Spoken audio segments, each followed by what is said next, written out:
I'm tntulak. Hello and welcome to Filmmakering Like a Boss.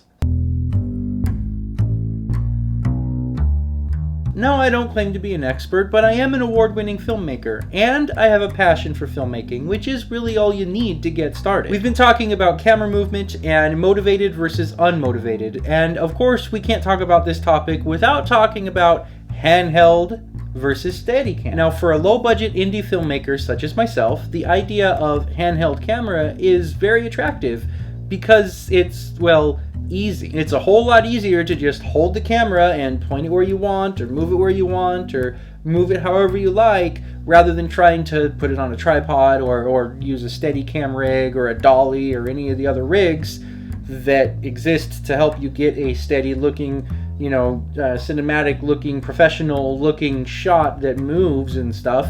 It's a whole lot easier to just hold the camera and put it where you want. The downfall is that because it's easy, it also looks amateur, especially if you're going to be doing things that one would normally expect to be seeing done on a dolly. There's a reason why the nice professional Steadicam looks so nice and professional. If we're talking about slowly pushing in, slowly pulling out, or actually panning, not this kind of panning, but this kind of panning. On a dolly, it's super smooth and looks great. Handheld, it's clearly that it's handheld, especially because you get like the cameraman's breathing. So if you're gonna do that, hold your breath, because it keeps the camera, steady. It doesn't move up and down with your breathing.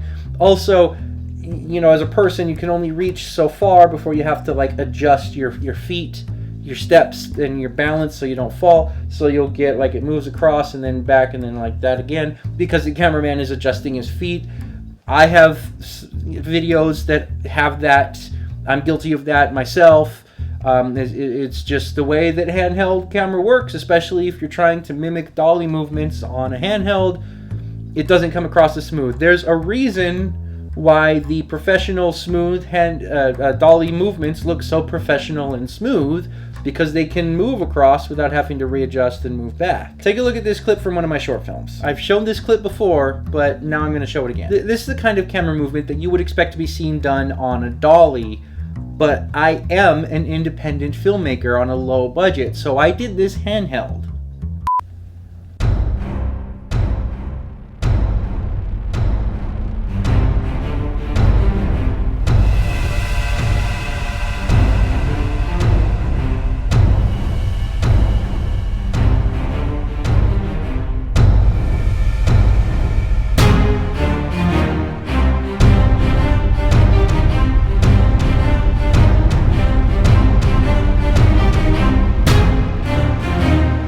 Now, I'm still actually very proud of that clip. I did a lot to make it look as steady as it can, but despite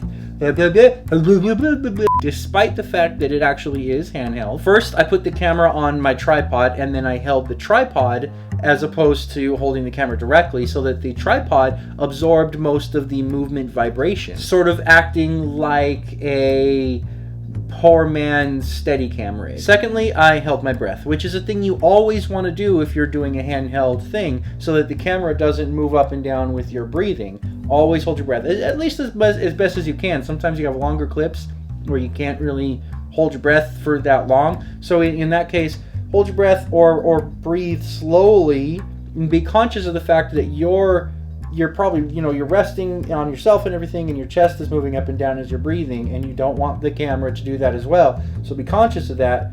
Yeah, it's not very easy to breathe independently of your everything independently of your hands, but that's why you got to hold your breath. And if you can't hold your breath, try to breathe slow and even breaths, so that the camera doesn't move with your breathing. Now, these are some steps that you can take to make your handheld camera look more steady. However, there are some reasons why you might want your camera to look less steady and more handheld. A handheld shaky cam gives the illusion of reality, making the audience feel like they're actually in the action, in the shot, in the middle of it, in the thick of it, while it's happening, making the camera itself, and therefore the audience, another character in the scene. Take a look at this clip from one of my all-time favorite shows, Firefly. It's actually designed to make it look like the action is actually happening, and there was actually a camera person present trying to cover the action while it's happening. and maybe the camera person wasn't quite fast enough or can only pay attention to one thing over here, and then as soon as he notices something over here is happening, has to shift focus and gets there maybe a second too late, but just after the actual thing happens, and all this stuff happening around makes you feel like you're in the mode. That's what it's designed to do, is make you feel like you're in the action. That was real simple.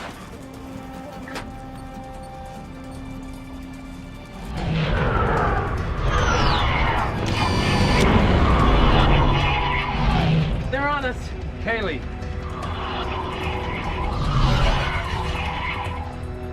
It also heightens tension and adds drama, like in this clip from a movie I've talked about before on this show, Unbreakable. All throughout the movie, the camera is steady. It's stationary, either on a tripod or on a Steadicam, until you get to this scene where suddenly the camera is handheld, and it feels handheld. It's not all kinds of shaky cam, but it is a distinct difference from the stationary camera we've been seeing in the movie so far, and immediately, as soon as you see that it's handheld, you immediately know something is wrong, something is different, something is not normal in this scene, something's about to be more tense. Watch this.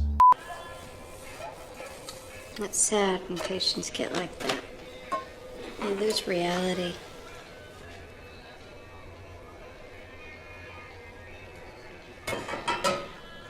Joseph, what the hell are you doing? Oh my God.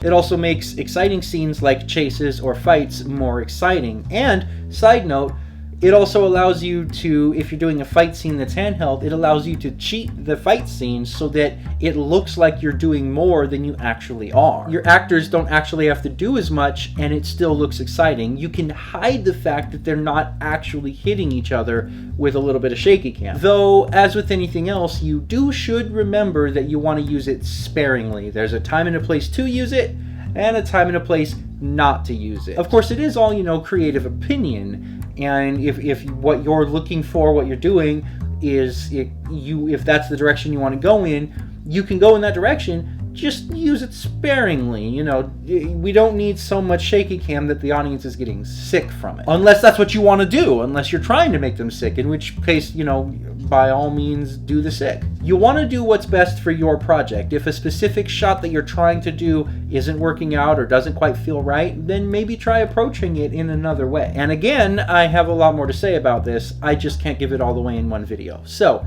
hit that subscribe button so you can follow along on the next episode of Filmmakering Like a Boss. Hey, I owe you!